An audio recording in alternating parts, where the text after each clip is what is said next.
Hello everyone, my name is Denise. I'm a Catholic counselor, and today I'll be talking about this book, From Temperament to Character, on Becoming a Virtuous Leader by Alexandre, Havard.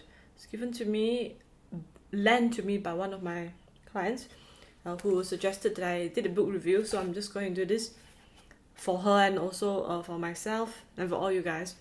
So, Temperament. Long before there was the MBTI or the Enneagram and all the other type of personality, Ocean Big Five and all that, there was the temperaments, right? The 4 temperaments: sanguine, choleric, phlegmatic, and melancholic. This 4, okay? So this book talks about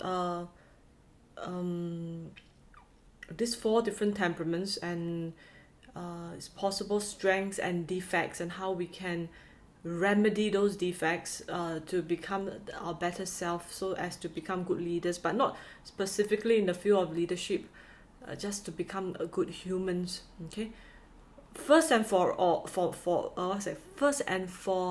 I think I call it.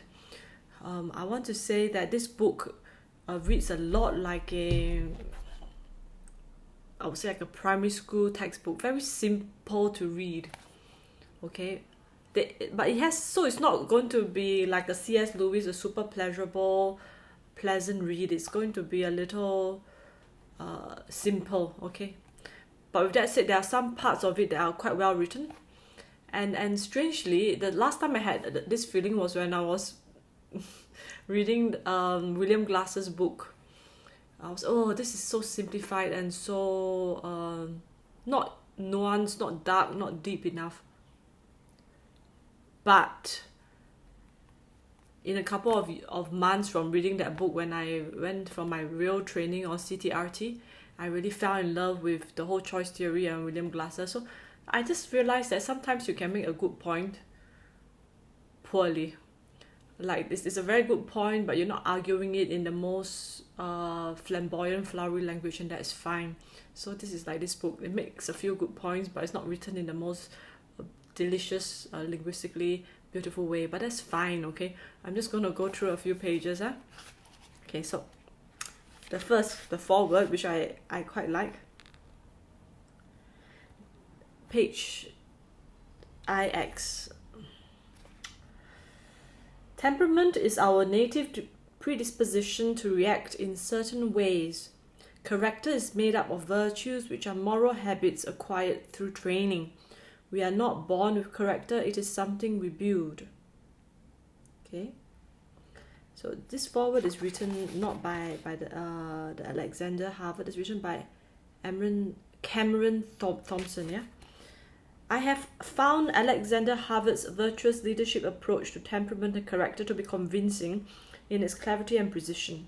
Many people are familiar with the Myers-Briggs type indicator, the MBTI, and in fact, this is often the first thing people think of when they talk about temperament. Okay, leaving aside doubts about the MBTI's validity and reliability that have surfaced in the scientific literature, its major difficulty is in its failure to distinguish between temperament and character. It measures a mixture of both. The MBTI is useless from a self-development perspective if you do not distinguish traits of character you have developed through the exercise of freedom from inborn traits of temperament. Then you will not be able to distinguish what you can and must change from what you cannot change. Okay, so this is very important. In fact, reading the foreword or this introduction, I was actually more excited before I went into Alexandre Havard's real words, because I was thinking that this is something that I've been thinking in one of the many bubbles in my head. Like, I've been processing that for a long time. Like, why do people come for counseling if they are already born with inborn traits? Let's say they are very disagreeable, or they're very neurotic, and that's it. That is their ocean profile, right? Very high, very low in agreeableness, very high in neuroticism, maybe even low in conscientiousness. So they kind of got like the genetic lottery for quite a bad temperament, so to speak. So So what can we do in counseling? What can we do? Maybe we could just use a tissue paper from our tissue box, make into a white flag and wave it, and then just give up, and then please go out. You are born with this temperament, this kind of character, this kind of temperament, and this kind of ocean profile, and this you are doomed to having poor relationships because you can't keep your promises, because you like to fight, because you're always anxious. So just go, okay? There's nothing you can do about it. Maybe you can come for some soothing and empathy once a month, and that's it. I can't do anything about you. So then the counselor is faced with the impossible task, right? However, if there's a differentiation between temperament and character, temperament being what you're born with and character something that you can develop, then the counselor has things to work with. Yes, you might be born very neurotic. You tend to be more anxious and depressed than a regular person. Small little triggers can push you over the edge, and you'll withdraw, or you might be volatile. So that could be your temperament. Then what do you do? Now that's the defect in your temperament. Now we work on building a character to overcome those defects. Okay? Yeah. So in that case, right, if I believe there's ability to build character, then there is a purpose for counselors like myself to exist, because then we can work on our clients' defects and offer advice on how to build a character to so-called cushion those defects so that they can still live a good life. Okay, next up. Going into... Okay, so I first want to show you graphic 1, which is, you can see the 4 different temperaments. Okay.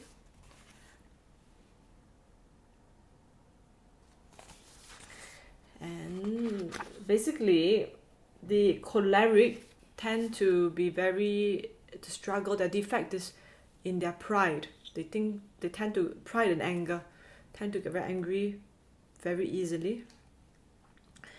And the melancholic tend to be more like depressive, low energy. The sanguine tend to struggle with the more carnal sins. They struggle with the virtue of temperance. They tend to eat a lot or indulge in lust. That's the sanguine. And phlegmatic tend to struggle with having big dreams, doing big things. They are more service oriented. Okay?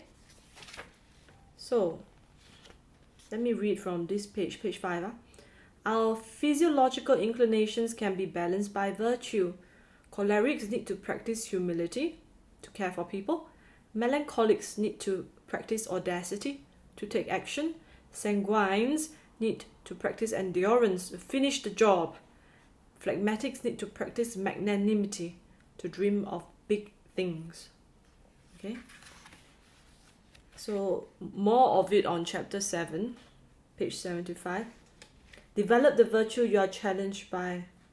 Cholerics are challenged by humility, melancholics by audacity, sanguines by endurance, phlegmatics by magnanimity. If you will follow below practical advice on how to develop these virtues. This practical advice is directed to all. We are all called to strengthen our virtues, both those that present a real challenge to us and those that come more easily. Okay? So I read this book and I let my husband read it as well. The chapter on the cholerics, because he's choleric and I'm phlegmatic, and he told me after reading this book that Denise, you're phlegmatic, and then I thought that it is really true, because a few weeks ago I was having lunch with a friend and she asked me what are my dreams, and I said, no, I don't have any dreams. I just hope to help as many people as I can for as long as I can. That's, oh gosh, I thought that's something very troubling. But now I realize that no, it's just my temperament. I'm very phlegmatic. and I tend to like move from helping one person to another person to another person, but very, very mindlessly. And when I have any pocket of time, I tend to indulge in self-care. Put on a face mask, listen to some music, go for a jog, and then next day, the next thing that comes to my doorstep, I help. I help to solve it. The next problem, I solve it. The next person, I serve them. So that very, very like service oriented, one day at a time. But that's also good because there might be bigger projects that require bigger plans, and that might require more thought. Right? It can't just be one thing at a time. So I like magnanimity. So how to develop magnanimity on page 77. Developing magnanimity. Identify a few magnanimous people whom you know or have heard of and seek their company. Contemplate them, study them, and try to imitate them. Create around yourself a magnanimous environment. Your environment is the books, the papers you read, the movies you watch, the music you listen to. It is the internet, which can range from extraordinarily good to downright vile. Be selective, filter out that which is base, and fill your heart and mind with what is noble. Make a daily plan of spiritual and cultural growth with a set time for contemplation and meditation, reading, sports, and so on. Learn to contemplate beauty, admire it, and respond to it appropriately. Waste time with your imagination. Nourish it, give it free rein, and push it to its limits. Seek greatness in the immediate, tangible reality of your material surroundings, in the fulfillment of your professional, social, and family responsibilities. Use your talents to draw out the best in people. If you are a homemaker, prepare food with professional attention to detail. Do not compare yourself to anyone in their dignity. Human beings are radically equal, but in their talents they are radically unequal. Many could do miracles, but because they seek only to please the crowd, what they do is reduced to triviality. Do not let opportunities pass you by. Letting opportunities pass, not seizing them out for fear or laziness, this is what makes a magnanimous soul suffer more than anything else. Do not hire yes men. Seek collaborators who can and will challenge you.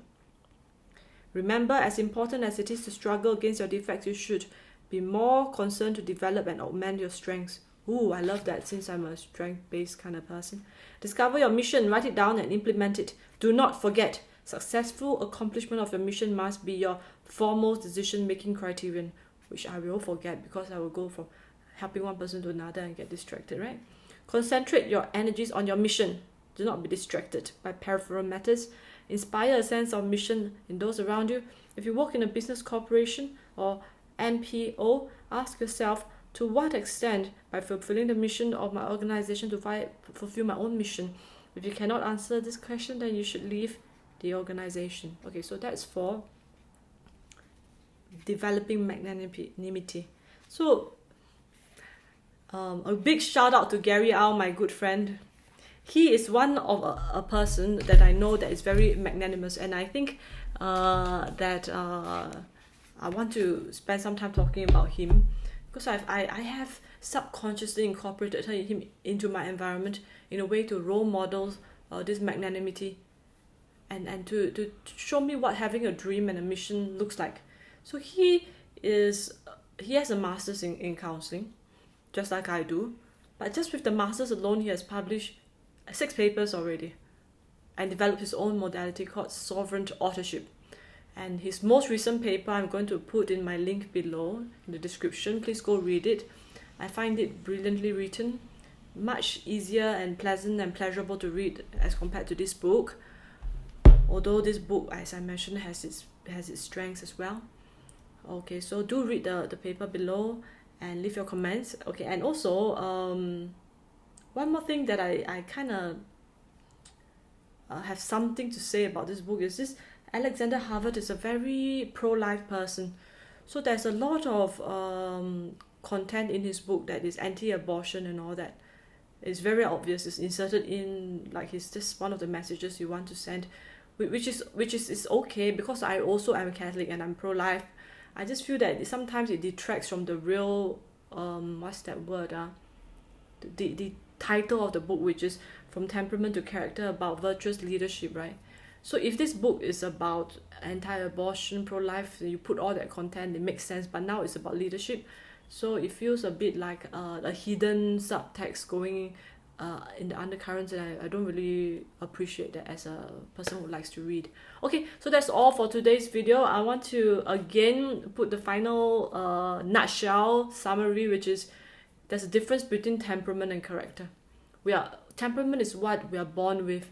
Character is what we build as we go through life, developing our virtues. It is okay. It's okay if you're born with some, like you're more neurotic than others, less conscientious, you're very disagreeable. As long as you are aware of your defects and just build strengths to overcome those defects, like for me, to have more magnanimity and to build even more, lean on my strengths. If my strength is to serve others, then also augment those. And that's how to live a good life. Right? Yeah, so if you are a counselor, even if you are a client, it's not the end game for you, okay? Your temperament is just part of the whole picture. Develop character. Okay, thank you so much and God bless.